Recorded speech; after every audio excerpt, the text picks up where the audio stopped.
有关金门二打岛迄位失联的上兵，陆委会日前来证实，人是伫咧中国。国安局嘛来表示讲，今仔日就会来发布着通知。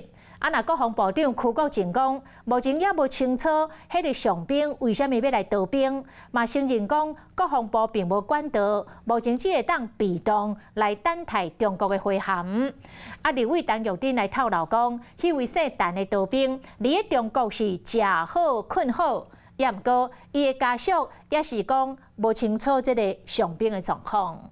现在谁在联系？国防部没有跟对岸联络管道，没有这管道。陆委会进前证实，金门二弹失联姓陈的阿兵哥人伫咧中国。国防部长邱国正拜三来到立院专案报告，讲即马无管道当联络迄个阿兵哥，对方会安全处理。陆委会嘛敢来当等消息。是什么样的管道确认的？因为海基会不是，国防部也不是，那海基会没有，陆委会也没有啊。不管他已读不回。 已读以后回，已读慢慢回，他会有处理，完全是等于没有答。当时发布通知，国安局嘛讲出一个时间点。预计几点？包括那个今天应该会发布。虽然进前立委陈玉珍讲，姓陈的阿兵哥伫咧中国食好困好，不过伊的家属对伊的情形却拢三无了问。陈玉珍委员他那边有管道可以问到嘛？然后我这边也都是透过。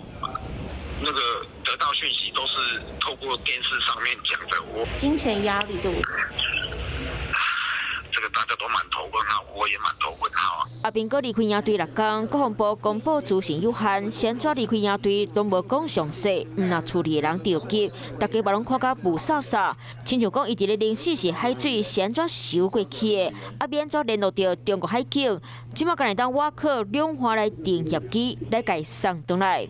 有事没事赶紧转开华视，还没有订阅华视的 YouTube 频道吗？赶紧按赞、订阅、开启小铃铛，我们华视 YouTube 见。